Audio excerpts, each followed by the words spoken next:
3 2 1วางอุปกรณ์ครับไม่คิดว่างานมันจะโหดขนาดนี้ผมกลับรู้สึกว่าแบบมันเป็นหน้าเดียวมันไม่2หน้าก็จุกนะ แต่ก็มันก็ต้องรับให้ได้อะพี่ใครไม่อยากไปต่อเลยยกมือเลยสละสิทธิ์ได้ครับออกมาเลยเพราะว่าผมเอาจริงสัตว์เลยผมแบบไฟลุกเหี้ยถ้าสมมุติว่าโปรเจกต์เนี้ยไปอยู่ในร้านอื่นกูว่าแม่งแทงกันตายนะ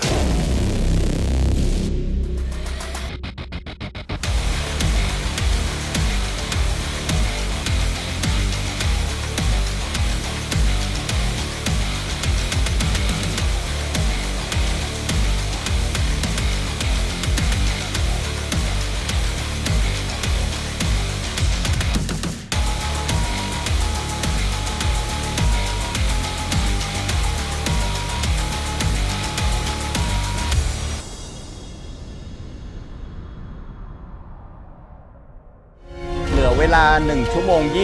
20แล้วถ้ายังเรียงลำดับความสำคัญของงานตัวเองไม่ได้ว่าเราต้องให้ความสำคัญกับตรงไหนในเวลาที่เหลือประมาณครึ่งหนึ่ง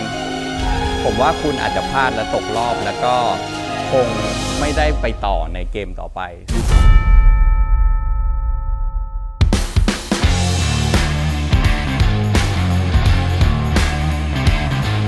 เป็นไงบ้างอาร์มมันอยู่ครับพี่แต่แมลงเยอะไปหน่อย มันจะใส่มาทำไมไม่รู้เยอะแยะเนี่ยแมลงเนี่ย อันนี้ก็เห็นเลยพี่ว่ามีความดื้อรั้นในตัวเองสูงเขาแบบเขาทำมาดีๆก็ไปเปลี่ยนเขาไปเละหมดเลย ต่อให้เอาโครงไอพีคมาแล้วผมดัดใหม่ผมสามารถทำได้นะแต่ผมเลือกที่จะไม่ทำเพราะผมอยากทำโครงไอพีคแล้วอยากให้ใส่ในความเป็นตัวเราครับถามพีคดีกว่าพีคดูงานของอิฐแล้วรู้สึกการออกแบบของมันเป็นยังไงบ้างแต่พีคว่าอิฐเขาทำหน้าสวยอยู่แล้วนะแบบว่าบล็อกหน้าอะไรเงี้ยค่ะคือพีคไม่ต้องเปลี่ยนเลยอ่ะพีคว่าน้องวาดมาโอเคแล้วส่วนปรสิตอะพีคปรสิตก็ดีเหมือนกันค่ะเกิดมาเพิ่งเคยทำ เป็นไงบ้างบอสเยี่ยมไปเลยพี่สบายทุกคนเลยไหมให้เวลาเยอะเหมือนกันนะพี่นี่ได้ยินไหมให้เวลาเยอะเหมือนกันนะครับพี่อย่างที่นิวบอกว่าพอมันมาโฟกัสที่หน้าก่อนเนี่ยทุกอย่างมันก็จะดูเป็นแบบว่าเป็นแพทเทิร์นเป็นอะไรมากยิ่งขึ้นทำไมเราถึงเลือกที่จะทำหน้าก่อนถ้ามันแบบว่าฉุกระหุกจริงอะพี่ถ้ามันไม่เสร็จอะอย่างน้อยมันก็ขัดบล็อกหน้าเสร็จแล้วอะพี่ก็ตอนนี้ปอนเป็นสายเรียลลิสติกอยู่แล้วปกติหลังๆปอนพยายามจะหาเรื่องความเป็นแบ็กเวิร์กใส่เข้าไปในงานของเขาไปเจอของเอฟซึ่งเอฟมันดีเทลมันจัดมากบางคนจะส่วนมากที่ผมดูจะเอาเข้ากันแต่ของปอนพยายามเคลียร์ออกแล้วก็เหลือในจุดที่เขาชอบบาลานซ์แค่นั้นเองครับสรุปก็คือการที่เขาเนี่ยได้มาเอาแบบของเพื่อนเนี่ยไปสักซึ่งเขาไม่ถนัดเลยเนี่ยตัวของคนสักเองก็จะได้เรียนรู้อะไรใหม่ๆไอ้ตัวของเจ้าของแบบเองก็จะได้กลับมานั่งมองว่าอ๋อเวลาเพื่อนทำมาเนี่ยสิ่งเนี้ยมันก็สามารถเอากลับไปใช้ได้เหมือนกันในสไตล์ของตัวเองใช่ครับ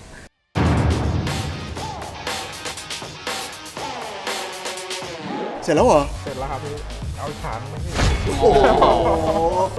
พูดอย่างนี้เป็นไงครับมิวก็เนื้องานมาตรฐานตามเพชรเลยครับสนุกดีครับพี่สนุกดีนะสนุกดีก็ง่ายอะไรเงี้ยหมูอะไรเงี้ยเดี๋ยวเวลาอีกเนี่ยเกือบชั่วโมงเสร็จแล้วแต่ว่าเดี๋ยวจะเก็บงานต่ออีกนิดนึงนะเราร่วมเป็นแฮชแท็กดีไหมแฮชแท็กอะไรกันดีทักมาได้นะเพชรอะไรดีเพชรสายเร็วหรือว่าเพชรเสร็จเร็วหรืออะไรดีวะเพชรเสร็จเร็วมันดูแปลกๆป่าววะเป็นไงบ้างครับโคตรมันครับพี่โคตรมันเลยเหรอครับทันไหมวะผ่านที่50 นาทีโอ้นี่ไปสูบบุหรี่ได้สักมวนนะนี่พี่ไม่เร็วมากเพราะว่ารายละเอียดโคตรยากเลยแล้วก็ฟอร์มของโฟสวยด้วยครับโฟในปากที่เขาใช้สวยมันก็ยากนะยากมากเลยอย่างนี้นี่โอกาสที่จะได้เป็นแชมป์ EP นี้อีก1 สมัยนี่มีสิทธิ์ไหมก็ผมชอบนะเพราะว่าผมเอาจริงสัตว์เลยผมแบบไฟลุกเหี้ยนอน2 ชั่วโมงทำไม่ได้ไงวะเนี่ยพลังตอนนั้นมาจากไหนวะเนี่ยกูทำอะไรอยู่วะเนี่ยกูทำได้ไงวะเนี่ยอย่าบอกก็เสร็จแล้วนะเอฟเสร็จแล้วเหมือนกันครับพี่เสร็จแล้วเหมือนกันครับพี่เอฟกับเพชรก็สปีดก็พอๆกันฮะลายนี้ คุณต้องมาปรับคุณต้องมาเปลี่ยนใช้เวลาไม่ถึง3ชั่วโมงนะ2ชั่วโมงครึ่งนะไม่ถึง2ชั่วโมงครึ่งด้วยอ่ะ อันนี้การปรับของ F ก็คือแบบเก็บโครงไว้ทั้งหมด แต่ว่าสิ่งที่เขาเปลี่ยน 100% ก็คือเนื้องานเลยอะคือเนื้องานเป็นของ F หมดเลย ถ้าจำกันได้ มีการปรับในเรื่องของท่านั่ง ตอนนั้นเนี่ยต้องยอมรับเลยว่าท่านั่งเนี่ยอาจจะทำให้สักยาก ครับ แล้วก็ชิ้นนี้ดูโล่งและขาวสะอาดมาก ก็เดาน่าจะไม่เสร็จ โอ้ยถามตรงๆเลยนะ เสร็จไหม ก็เอาทำให้มันดีที่สุดเลย เสร็จเยอะที่สุด หลังจากที่เราคุยกันว่าให้กลับไปโฟกัสที่หน้าปืนเอาไว้ก่อน แต่ตอนนี้ปืนเสร็จแล้วนะครับ แต่ว่าเมื่อกี้นี่กลับมาสักปืนต่อจนเสร็จ ทันไหม ทันครับพี่ สบายนะ วางแผนดีขึ้นนะครับ แล้วก็หน้าเสร็จเขาคงกลับไปเก็บปืนอีกรอบ แต่ว่า ช่วงกว้างก็คือช่วงที่เป็นผม ซึ่งเบียร์จะใช้สีอะไรครับผมอะ อาจจะเป็นขาวหน่อยครับ ขาวไปทางขาว ใช่ครับไปทางขาวมากกว่าครับ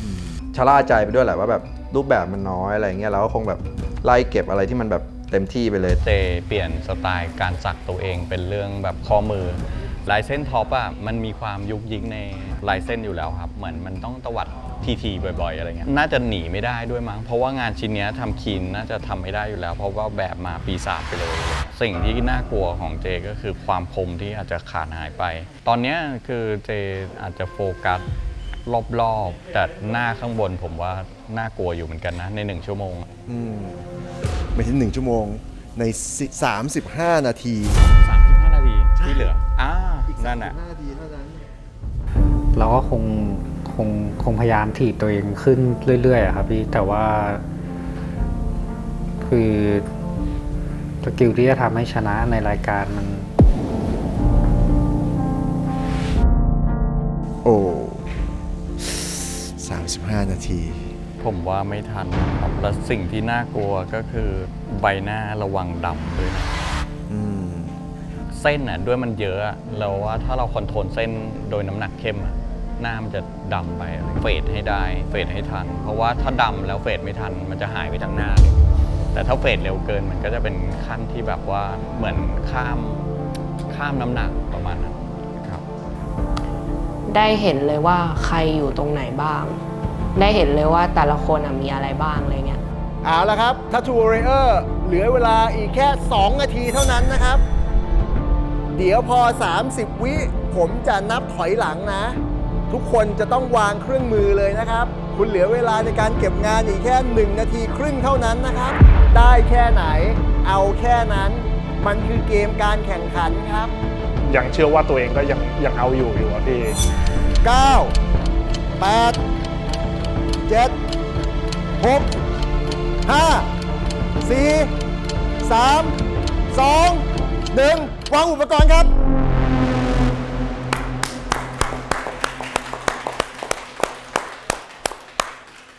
พวกคุณทำได้ดีแล้วหรือไม่ มั่นใจว่าทุกคนรู้แก่ใจตัวเองอยู่แล้วนะครับ ว่าคุณทำเต็มที่กันหรือเปล่า ผมว่าถ้าไม่เสร็จก็ต้องมอบไปว่าเราอาจจะไม่เต็มที่พอ ทำความสะอาดแผลนะครับ แล้วเดี๋ยวเราจะมีการตัดสินว่าใครที่จะไปต่อในวันนี้นะครับ โหดจัดครับพี่ ทำไม่ได้ไงก็ไม่รู้ คิดอยู่แล้วพี่ว่าแนวงานแนวเนี้ยพี่มันไปไม่ถึงครับพี่คือเรารู้อยู่แล้วว่าเนี่ยถ้าเราเลือกที่ไม่ใช่แบบบ้าคลั่งหรือว่าแบบเนี่ยเราตกแน่นอน ก่อนอื่นเลยขอเสียงปรบมือให้กับตัวเองด้วยครับ Tattoo Warrior ทุกคน คือผมมั่นใจนะว่าทุกคนเนี่ยทำเต็มที่แล้วในวันนี้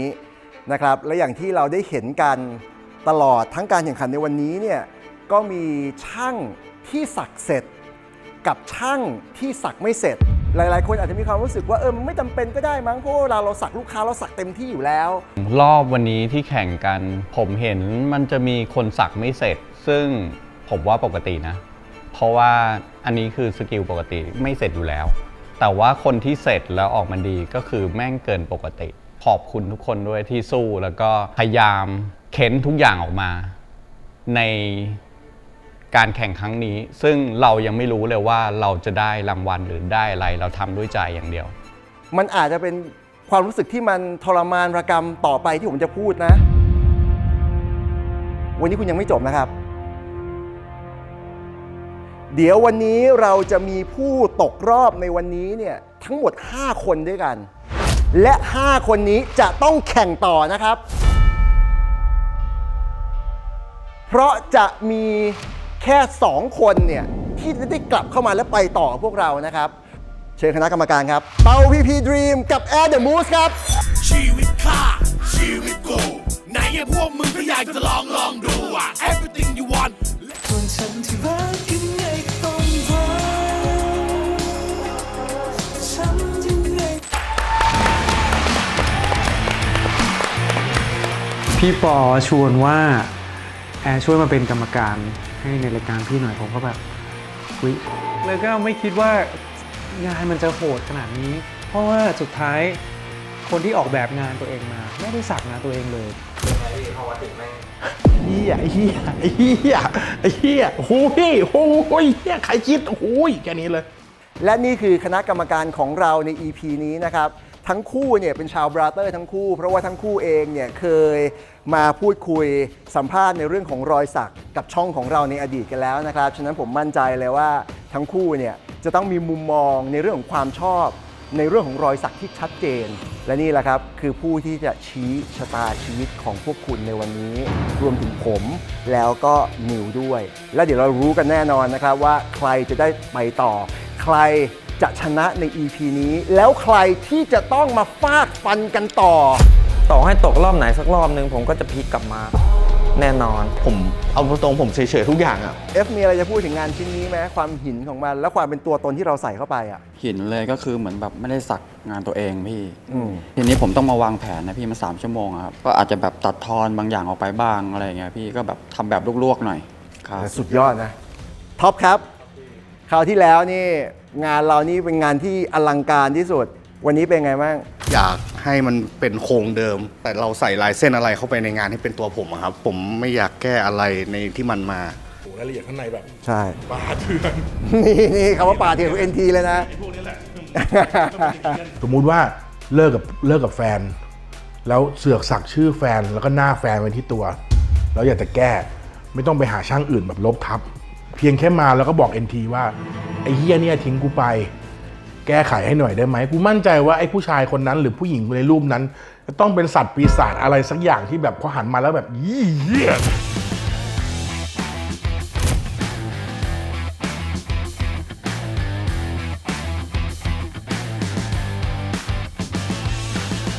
ตอนแรกผมก็กังวลเนี่ยครับว่าเบียมใส่แมลงไปเยอะ ตอนแรกผมคิดว่าแม่งไม่น่าจะเสร็จอะไรเงี้ยผมเลยตัดทอนออกไปตัวหนึ่งครับกับแชมป์ใน EP ที่แล้วกับคนที่เป็นคนเลือกโจทย์ให้กับทุกๆคนในวันนี้สลับโจทย์ทุกคนวันนี้มายสวัสดีครับมายเป็นคนเดียวที่ได้สักของตัวเองที่เขาได้โจทย์เป็นของตัวเองก็มองในมุมว่าเขาทำดีมาจากรอบแรกซึ่งได้อภิสิทธิ์นั้นมันเป็นสิทธิ์ที่เราจะไม่มองว่าเขาจะได้เปรียบแบบว่ามันเป็นเกมไปแล้วอะจากหลายๆงานที่ผมเห็นเนี่ยท็อป 3ในความหินของการสักนี้อันนี้คือลายหนึ่งเลยนะในวันนี้เนี่ยดูรายละเอียดของเขาที่เขาต้องทำในวันนี้เนี่ยมึงบ้าเปล่าวะ ออกแบบมาอย่างนี้เนี่ยโทษนะชัดเจนไหมว่าแมลงไม่เสร็จใช่ครับพี่ยอมรับอันนี้เห็นกันอยู่แล้วครับทำไมไม่เสร็จครับสิ่งที่บอสโฟกัสอ่ะแบบก็คือตัวเอกของเขาแหละพี่ตอนแรกก็คิดอยู่ว่าถ้ามันทันก็จะขึ้นไปทำเลยแต่มันไม่ทันที่ขอพูดคนแรกแล้วกันนะคือผมว่าแบบไม่เกี่ยวเลยนะทุกคนที่เขาผ่านมาเขาก็เจอแบบที่หินหมดเลยอ่ะหินกว่าลายนี้ด้วยแต่คุณทำออกมาได้แบบไม่เสร็จเลยอ่ะแบบมันห่างไกลคำว่าเสร็จอ่ะชิ้นนี้เสร็จไหมครับยังไม่เสร็จผมบนส่วนด้านบนใช่ครับพี่จริงๆผมมองเป็นเสร็จได้นะแต่เขาก็แมนนะเหมือนรับว่ามันไม่เสร็จอะไรเงี้ยแบบเป็นงานของปอนนะครับเขาคัดเรียวมาพี่ในแบบอะมันไม่เสร็จแต่ว่าผมใส่เข้าไปเองให้มันจบประมาณนั้นโอเค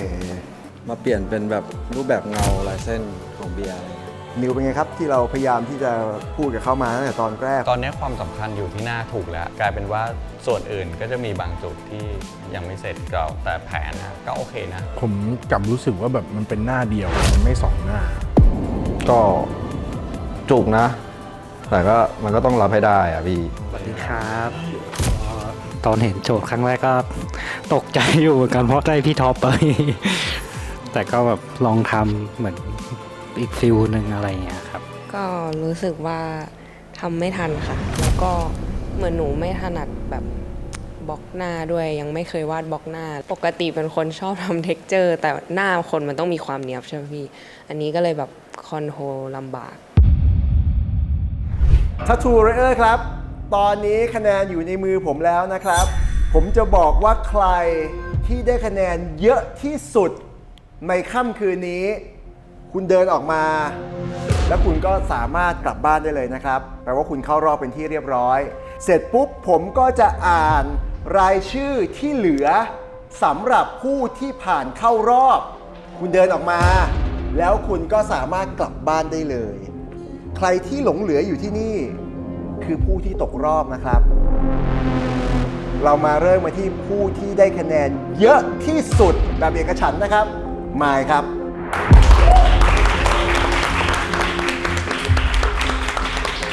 คุณเจครับ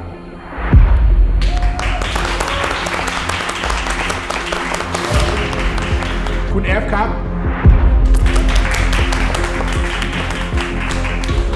ปอนครับ พีคครับ ท็อปครับเพชรครับ คุณบูครับ อาร์มครับและคนสุดท้ายผ่านเข้ารอบคือ อิดครับ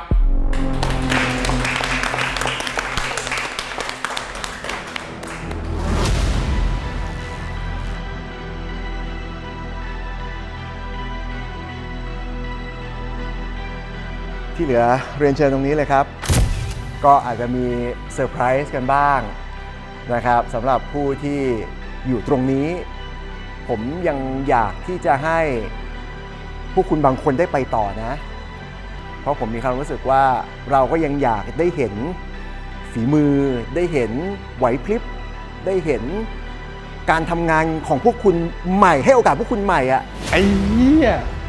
แบบนี้กูไม่เรียกให้โอกาส กูเรียกไอ้ยี่ แต่จะเป็นอะไรนั้นพักกันแป๊บหนึงเดี๋ยวกลับมา อ๋อเฮียจริงปะเนี่ย เซอร์ไพรส์เซอร์ไพรส์เซอร์ไพรส์และเหี้ยเลยวะ โอ้เหี้ยไม่ทันได้ปลอบกูเลย ไอ้เหี้ยขยี้กูอีกแล้ว โดยที่ไม่ได้บอกว่าโจทย์อะไรนี่ถ้าแม่งรู้โจทย์อีกเหี้ยตาย เหนื่อยทุกคนเนาะเข้าใจเลยนะครับ เราก็ไม่อยากจะให้มันดูโหดร้ายแต่อย่างที่ผมบอกไปทุกอย่างมันคือเกมการแข่งขันเนาะอย่างแรกเลยแล้วกัน ใครไม่อยากไปต่อเลยยกมือเลย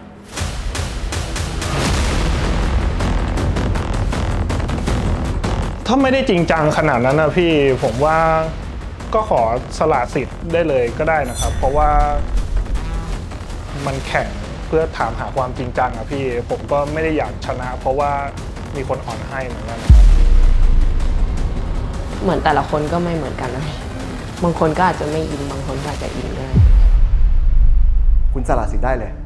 ได้นะจริงๆ ไม่มีโกรธไม่มีเคืองเข้าใจได้ มันดูเหมือนอย่างที่ผมบอกไปในเรื่องของเงินที่จะได้รางวัลที่จะได้อะไรเงี้ยผมว่ามันไม่ได้ครึ่งกับใจของพวกคุณหรอก มันไม่ได้สำคัญขนาดนั้นน่ะแป๊บเดียวพวกคุณก็ได้กันแล้ว เงินแค่นี้ผมพูดได้เลย แต่สิ่งที่พวกคุณเนี่ยพยายามที่จะพิสูจให้พวกเราเห็นทุกคนได้เห็นทุกคนในประเทศไทยได้เห็นเนี่ยคือความรักในอาชีพของคุณครับ ผมรู้สึกมันก็ต้องเจออะไรแบบนี้บ้างที่กดดันแล้วรู้สึกแม่งไม่ได้เด็กเข้าทางอะไรขนาดนั้น ก็ดีนะครับที่มันเป็นอย่างนั้น เฮียมันป่าเถื่อนงี้ว่าเล่นกับความรู้สึกคน โจทย์เชิญครับ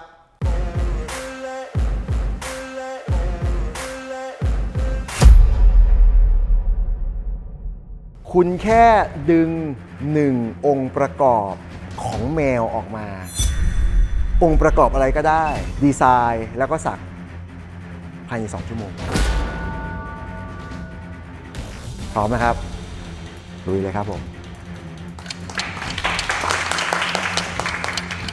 เคารพการตัดสินทุกคนนะพี่แต่แค่แบบภาพรวมของเบียร์คือแบบว่า น่าจะแบบมีคำอธิบายได้มากกว่านี้แล้วแบบตรงจุดอะ บางคนก็สมควร บางคนก็ไม่เห็นด้วย กรรมการต้องศึกษางานอีกนิดด้วยครับกับแบ็กเวิร์กการที่คุณจะมาแบบว่าดูงานหรือว่าอะไรเขาก็ทำกันบ้านหน่อยครับ คือผมว่าให้พวกเขาคิดว่าเป็นประสบการณ์ดีกว่าเฮ้ ปกติมันไม่น่าจะทำได้เลยอะ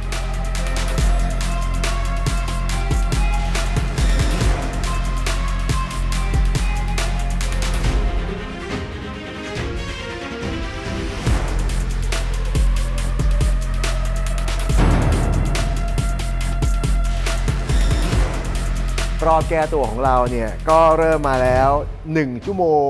หินมากเลยเพราะว่าเรามีเวลาให้ดีไซน์เนี่ยรวมสักแล้วเนี่ย2ชั่วโมงด้วยกันอ่ะไปลุยกันตอนนี้สัมภาษณ์คงไม่อยากให้สัมภาษณ์กันแล้วนะทุกคนก็เหนื่อยกันหมด บอสน่าจะเริ่มแล้วก็ดูจากอันนี้ผมว่าจบได้นะ เบียร์เพิ่งเริ่มสั่งเมื่อกี้1ชั่วโมงนะครับเบียร์ครับ นัดก็เริ่ม น้องนัด ไม่แน่ใจเหมือนกันครับ ยังไม่แน่ใจนะ ไม่แน่ใจ นัดมันยังมั่นใจอยู่เปล่า ไม่มั่นใจจากเมื่อกี้อยู่แล้ว แล้วก็แบบโอ้โหเฮียเตะตัดขาชัดเลยสัตว์ อุ้ยไม่ต้องถามมั้งคนนี้ อันนี้โหใกล้เสร็จละดูจริงจังแล้วเอาจริงอยู่ สบายแล้ว สบายอันนี้สบายเลย เรามากันที่เจ้าของแมว ที่เมื่อกี้จะไปยืมแมวน้องเข้ามาเนี่ย เพิ่งเริ่มเมื่อกี้ เพิ่งเริ่มเลยนะ ใช่ครับ พี่นิวครับ เหลือเวลาอีกประมาณ5นาทีนะครับ จากทั้งหมด5ช่าง5สเตชันที่เราเห็นกันตรงนี้แหละ ก็จะมีคนที่กลับเข้าไปอยู่ในเกม Tattoo Warrior เนี่ย2คนเท่านั้น ทำอะไรไม่ได้ก็ช่วยไม่ได้อะมันเป็นเกมอะ เอาละครับ เหลืออีก30 วิสุดท้ายนะสำหรับผู้ที่จะกลับไปเข้ารอบ2ใน3สำหรับ EP 2 ของเราในวันนี้นะเขาดาวนะครับ10 วิครับ 5 4 3 2 1 วางเครื่องครับ เขาจะต้องเรียนรู้บางอย่างที่มันมีความยากมีความเป็นไปไม่ได้ในชีวิตของเขา แล้ววันหนึ่งผมว่าเขาจะเข้าใจแล้วก็เติบโตขึ้นโอเคครับทุกคนพร้อมแล้วใช่ไหมครับแล้วก็ผมให้ทุกคนนะดูงานของแต่ละคนดีกว่าเดินวนดูของแต่ละคนนะครับ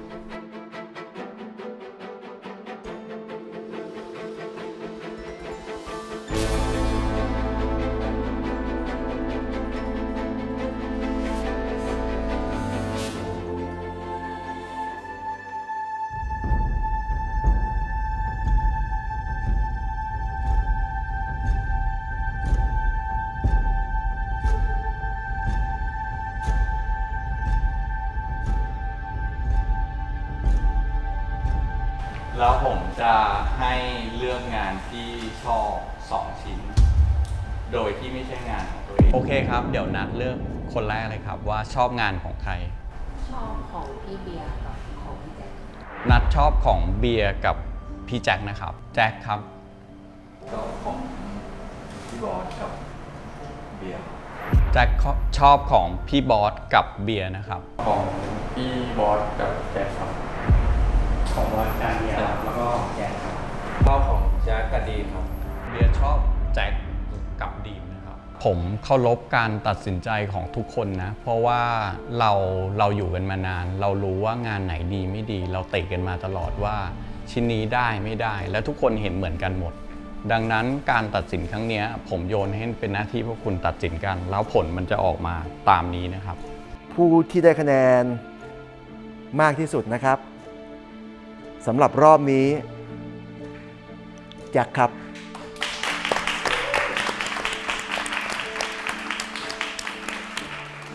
คนที่2นะครับและเป็นคนสุดท้ายที่จะเข้ารอบในวันนี้นะครับเบียร์ครับ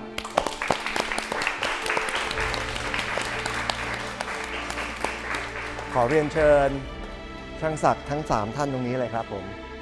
มอยากจะให้เริ่มต้นที่นิวพูดก่อนนะครับ คือผมว่าทุกคนก็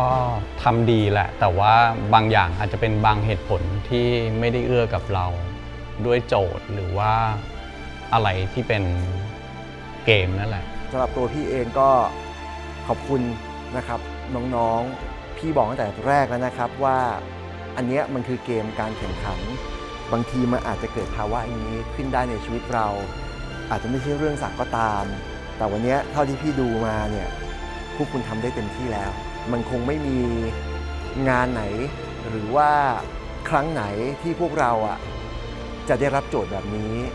กันตั้งแต่เช้าเลยนะมันคงไม่มีลูกค้ามาขอให้สลับโจทย์ไปเจอช่างศักดิ์อีกคนนึงแล้วเราต้องทำมันคงไม่มีครั้งไหนที่โจทย์มาปุ๊บพวกคุณมีเวลาเพียงแค่2 ชั่วโมงในการต้องดีไซน์และสักเลยกับการที่คุณแม่งเหนื่อยล้ามาทั้งวันอย่างนี้แล้วอย่างที่นิวบอกเลยทุกอย่างมันคือเกมการแข่งขันพวกคุณทำได้ดี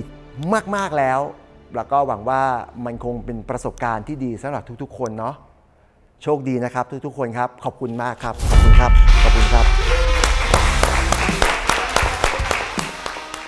พัฒนาตัวเองได้แน่นอนถ้าคุณตั้งใจสู้ๆครับ วันหนึ่งจะมีโอกาสจะมาเป็นลูกค้าที่นี่ครับ เอาละครับเรามาถึงช่วงสุดท้ายของ Tattoo Warrior Thailand รวมกันมันกว่าซีซั่น1ในครั้งนี้นะสำหรับ EP 2ของเราอย่างที่บอกไปนะครับต้องมีคนที่ออกจากการแข่งขัน EP หน้ารับรองว่าเข้มข้นแน่นอนผมอยากเน้นย้ำอีก1 ครั้งนะไม่ใช่ว่าช่างไม่เก่งนะครับไม่ใช่ว่าเขาไม่มีความสามารถแต่ทุกอย่างคือเกมแต่ในเวลาเดียวกันพวกเขาจะต้องสามารถแก้ไขปัญหาที่เกิดขึ้นได้ EP หน้าจะเป็นอย่างไร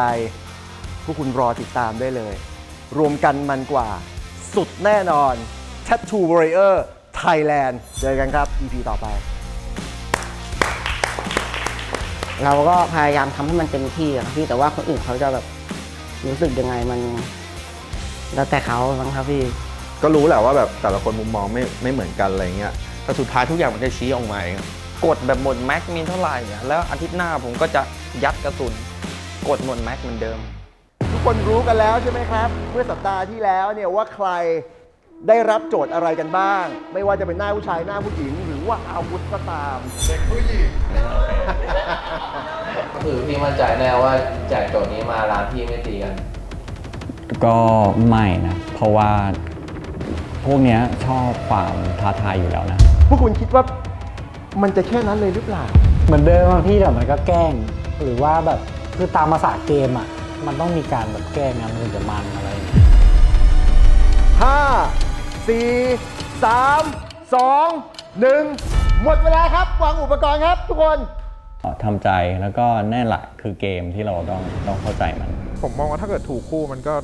ถ้าทำคู่กันมันก็มันนะ โหแม่ง power จัดเลยอะกะว่าให้เขาแบกเลย